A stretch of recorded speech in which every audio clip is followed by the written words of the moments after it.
Now available in paperback and e-readers, Isis, Amari's Revenge.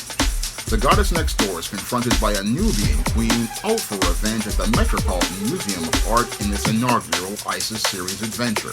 Get your copy of Isis, Amari's Revenge in paperback and e-readers at Amazon.com and online booksellers everywhere. A Wisconsin graduation was disrupted when a white father rushed up on the stage to push a black superintendent to keep him from shaking his daughter's hand.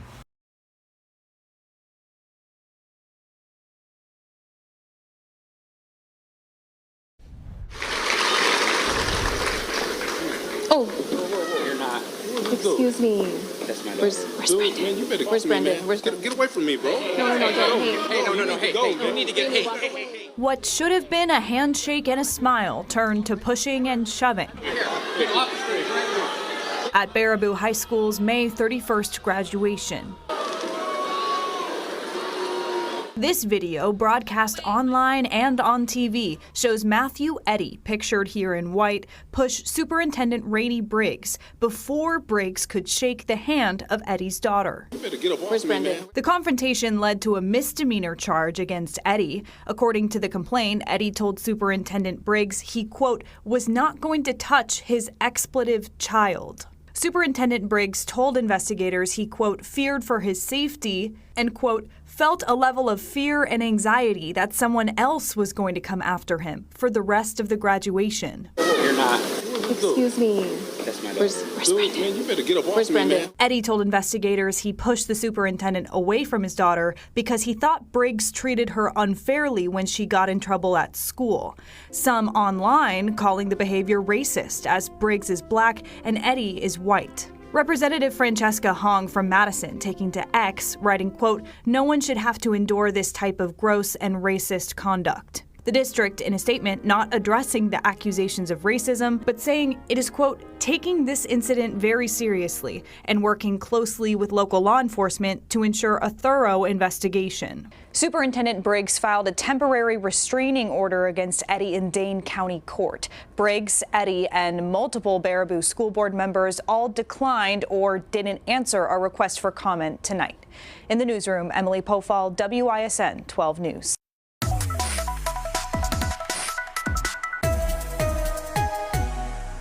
Now, in this incident, which was broadcast on social media and broadcast on television at the Baraboo High School 2024 graduation, 49-year-old Matthew Eddy decided to storm up on the stage as his daughter was marching across it and confront School Superintendent Rainey Briggs, a black man, all because he did not want his daughter to shake the black superintendent's hand.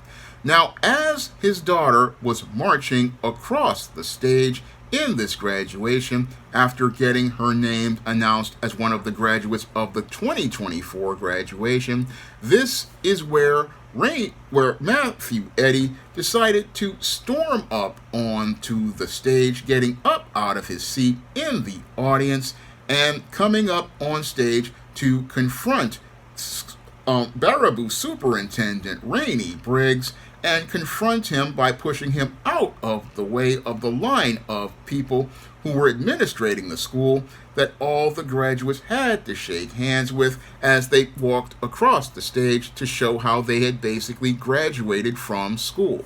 Now, after pushing Rainey Briggs away from his daughter was visibly embarrassed by her father's racist behavior and was visibly upset about her father going and embarrassing her on what was considered to be her special day. Now, in the aftermath of embarrassing his daughter by confronting and pushing the Baraboo superintendent out of the way, Matthew Eddy was arrested and had to deal with several charges and is now having to deal with a restraining order as he possibly waits to be put on trial for misdemeanor assault on school superintendent Rainey Briggs. Now, the people of Baraboo see this as an isolated and possibly racist, and I see it as a racist incident.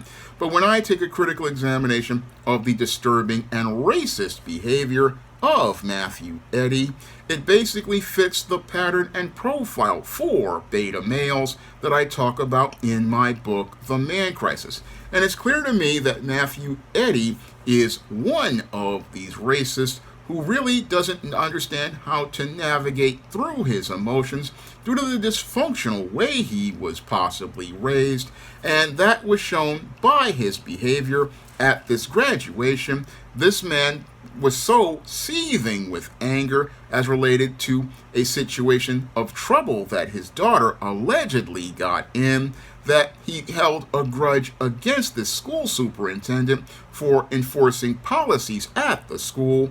And because he was upset about this black man going out here and administering discipline to his daughter, what he looked to do, I believe, at this graduation was look for the perfect opportunity to get his revenge. And this is a textbook beta male behavior, because when it comes to beta males basically want to live in a smooth world, and in that smooth world they want no conflicts, problems, or obstacles in their life. And when it came to Matthew Eddy, I believe his smooth world wound up getting disrupted when he saw that this black man was in a position of power. And when he saw that this black man was in a position of power and authority over his daughter and could go out and administer discipline on his daughter, this is what I believe triggered this man as related to his anger, because in his eyes, a superintendent should only be a white man.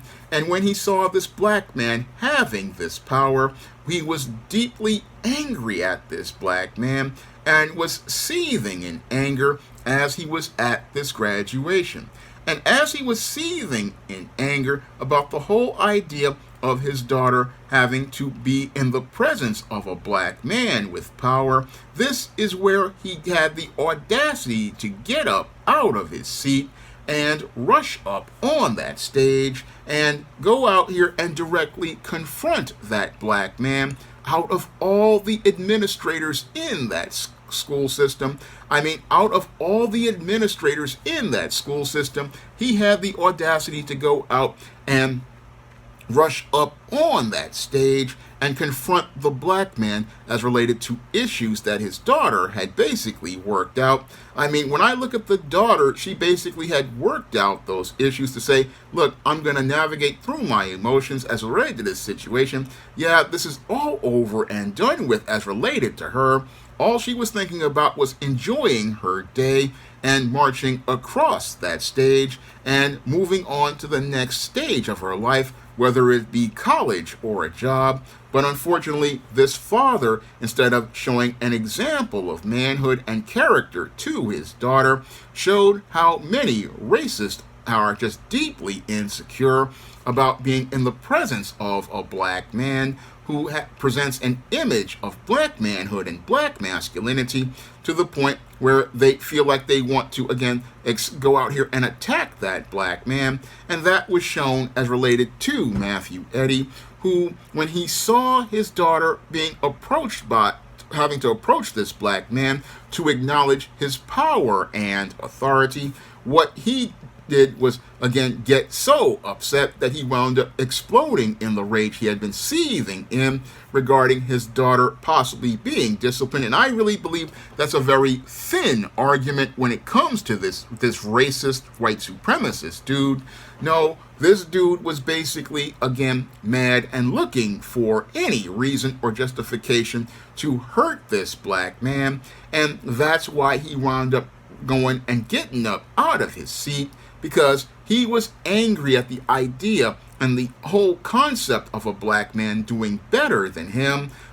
Here's a guy who's going to a graduation, again, an event that is supposed to present your best image of self, and he's sitting in the audience with a t-shirt and jeans telling me how much of a loser this dude is, because any father who is worth his salt, he's going to understand that, this is your daughter's day and you want to look your best for your daughter. You're going to go out here and at least go try to find yourself a nice dress shirt, whether it come from a thrift store or a dollar store, and you're going to go find a nice dress shirt and a tie to put on because you want to show respect for your daughter. But this man didn't want to respect his daughter, and he didn't want to respect all of the other graduates or the people at that school. No, all he wanted to do was go out and sate his feelings as related to punishing this black man for the whole concept of just going out here and just doing his job, and even more so, really wanted to hurt this black man because he was out here doing better than him, and that's the motive that I believe he went to go out and assault this black man. He was angry because here's a black man who has a good job. Here's a black man who's in a position of power and authority over his children. And this guy just could not stand that idea of a black man being in that position. And that's the motive, I believe, that led to him, again, having that audacity and that nerve to go out and again attack this black man. And I say the word attack because this guy, if this superintendent was white, that same white man would be sitting in his seat and just dealing with this whole situation. And I dare to say if it was a Hispanic or an Asian man, he also would be remaining in his seat, because in the smooth world of white supremacy, they'll sit there and not look to attack those individuals because they are in the hierarchy of white supremacy as looking to try to be white. But because this black man was in I'll repeat it again, a position of power that made this man feel uncomfortable and again disrupted his world. And that's why he wanted to go out here and correct that situation. But as he looked to correct that situation, what he did was basically show that he is not a father who raised his daughter to be a woman who would be healthy. No, he basically wound up embarrassing his daughter, exposing his family as one that was dysfunctional, and showing us that this guy basically, if he did this at a graduation, he must be a real piece of work. I mean, I possibly believe this guy was possibly dropping N-words and other things in that house if he's going and rushing up out of his seat to jump on a stage and go out and confront a black man before he can shake his daughter's hand. I mean, this guy possibly was out here, one of these guys who's really really super racist. And again, if you can have that audacity to do this, it really shows how just twisted this dude is. And I have to wonder what type of lessons he was teaching his daughter, and I wonder what type of lessons his daughter will be teaching her future children if this is the kind of behavior that this daughter grew up in. I mean, that when I look at this behavior again, it just shows me how racism is passed from one generation to the next. And like Mr. Superboy has talked about in many of his videos, and Professor Black Truth has talked about in his videos, it's seeming like these Gen Z and these Generation Alphas are becoming more racist than their baby boomer parents and Gen X parents. And what I see here is the reason why those kids are so racist and are out here participating in racism that their grandfathers and great-grandfathers participated in when they were a part of the Ku Klux Klan and other white supremacist organizations. It seems like all of the lessons that Gen Xers like myself learned about diversity and inclusion were not passed on, because we have a clearly racist incident here, a clearly racist incident where we have a father who is holding a grudge against a black superintendent and wouldn't hold that grudge as related to whatever issue his daughter had if this were a white or a non-black man. No, he went up on that stage primarily because he wanted to challenge that black man's power as a man. He wanted to challenge that black man's authority that he had, and he felt that he had the right to challenge that power because as a white man who basically was possibly doing worse than this black man. He felt like he wanted to exert his power, that he believed that he had been ordained by the system of white supremacy to have over black people. That's what we saw here in that video that went viral and was shown to the world, a video that basically embarrassed all of the people in Baraboo, Wisconsin, a video that basically embarrassed Baraboo, Wisconsin to the world, showing us that the racism that goes on in the Midwest that Mr. Superboy talked about in many of his videos. I mean, Mr. Superboy told us that there was a special brand of racism in the Midwest, and we see a textbook example of what Mr. Superboy talked about as related to that kind of racism presented here. I mean, even in the Deep South, we don't see white men looking to storm up on the stage. And in the Deep South, that's the hotbed of racism, the foundation of racism and the white supremacy of America and the culture of white supremacy in America. But that's all again proves Mr. Superboy's point about how there's a special brand of racism where you have a white guy who's in the audience of his daughter's graduation, and he believes that it's his right and justification to go and storm up on the stage of his daughter's special day because he's going to show the world how white people are supposed to be in charge, and they are in charge even though there are administrators work at this graduation, and even though there's security at this graduation. He's going to show everybody who has the real power in this whole graduation. And again, that just shows the arrogance and audacity of this racist white man.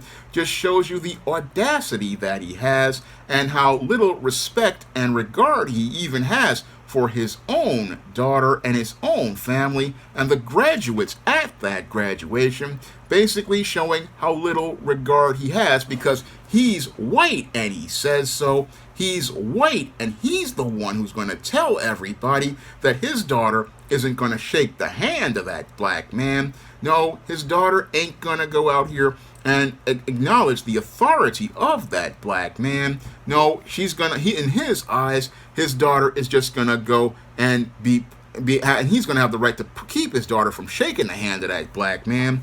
No, it's all about him and all about sating his feelings, and that just shows how twisted this dude is. And while he was charged with a misdemeanor, I wish he was charged with a felony, because this dude basically, he needs to wind up in the county jail, and he needs to have to run into Bubba, Tiny, Roscoe, Big Dave, Melvin, and Mr. Sprinkles, and he needs to be in that penitentiary dealing with these people as related to dealing with his racist behavior, because as he's in there, he'll learn how to respect the authority of the COs and respect the authority of the social pecking order of Bubba, Tiny, Roscoe, Big Dave, Melvin, and Mr. Sprinkles, and they will teach him all about why you should not be racist as they trade him for the commissary items of the Little Debbie snack cakes, ramen noodles, packets of Crystal Light lemonade, packets of Crystal Light tea,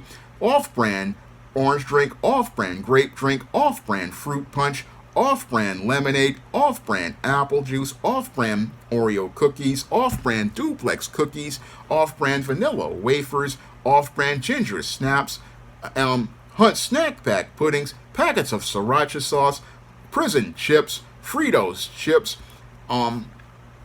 Kit Kat candy bars, Teenage Mutant Ninja Turtle pies, tuna fish, chicken, Snyder's pretzels, Taster's Choice coffee. I mean, as this guy, I wish he would have been able to go to the penitentiary and be traded and spit roasted, and then have Mr. Sprinkles come in and spray the special sauce on his front side and his back side, and suffer the embarrassment of having his cheeks split open and having guys show him looking like the inside of a glazed donut. But unfortunately, because this guy basically was charged with a misdemeanor and has that white privilege, he will never learn why his behavior was out of line. He will never learn how he embarrassed his daughter. No, what he's going to do is basically get a slap on the wrist, sadly, as related to this situation.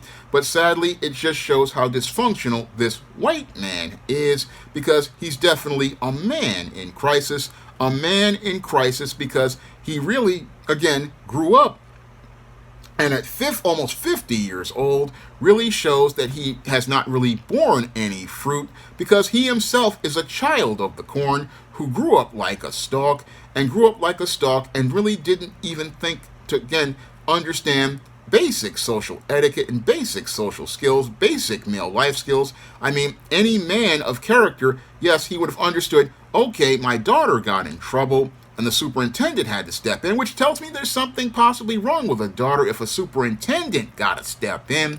I mean, if a superintendent got to step in, there's something wrong with that daughter and the way she is raised, so she's possibly on the road to being a woman in crisis.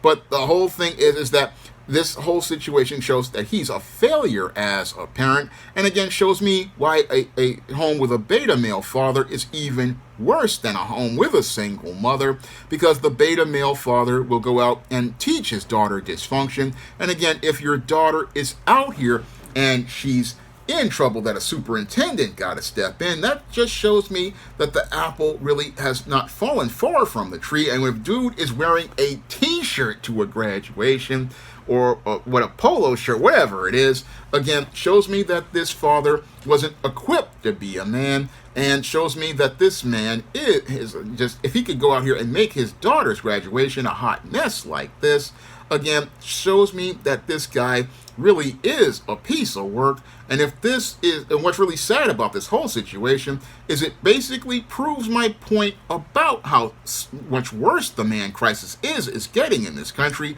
because with this whole incident, we have my point proven about how we have 2 to 3 generations of these beta males and how they are passing their dysfunction on to their children. And as they pass their dysfunction on to their children, what they do is go out here and escalate things in, like this whole situation, which was already settled by the superintendent and the school, escalated into an event of violence, taking everybody's graduation day and turning it into a nightmare. And again, just did this all because he was in his feelings about this whole situation, all because he was upset that a black man checked his daughter. And it really shows me again how much worse the man crisis is. And this whole situation proves my point about parenting, proves my point that these beta males come from dysfunctional home households where they are not raised properly, and as a result what they do is raise the next generation to become just as dysfunctional. That's what we see here in this incident, where this graduation wasn't a joyous event, but sadly just another episode in America's ongoing man crisis that America just doesn't want to acknowledge. A man crisis that basically is making life just that more miserable for everyone with these infamous events, because these men don't know how to be men of character, don't know how to navigate through their emotions where they can have the feelings regarding whatever they thought was going on in that school and say, we're going to put the period at it and move on, and then go on and have the graduation, celebrate that day with your child, and move on from school. Now, I myself, again, had issues related to schools, and I had to learn how to navigate my emotions as related to being held back and having to spend a 5th year in high school, and then after that, finally graduating because I wanted to just march with my class and move on. But when you have guys like this, they don't understand, again, how to put their feelings aside for their child and allow them to celebrate their day. And that's where they take themselves on a road to dysfunction that show us they are not men, but men in crisis. Now, if you want to learn what motivates individuals like this to act in this dysfunctional fashion and how to break out of this paradigm of dysfunction that these individuals are in, you can pick up my book, The Man Crisis, on Amazon.com in paperback and Kindle format, and you can find The Man Crisis at other online booksellers like Draft the Digital, Google Play, Barnes & Noble, and big box retailers like Walmart and Target. And if you want to see me to make more videos talking about the man crisis in this country and how much worse it gets, you can send a donation to the Patreon, the PayPal, or the Cash App by clicking the links in the description box. That's all I have to say for this video. You can comment, rate, and subscribe. Now available in paperback and e-readers, John Haynes' Godbreaker. The man who rules the world takes on the Asgardian god of thunder in this action-packed, all-new John Haynes series adventure. Get your copy of John Haynes' Godbreaker in paperback and e-readers at online booksellers everywhere. Now available in paperback and e-readers, Isis, Dark Incubus. The goddess next door gets enthralled in a romantic entanglement with an evil incubus in this all-new Isis series adventure. Get your copy of Isis, Dark Incubus in paperback and e-readers today. Support Black-owned and Black-operated digital broadcast media. www.niceradionetwork.com. Nice Radio Network, broadcasting 24 hours a day, 7 days a week.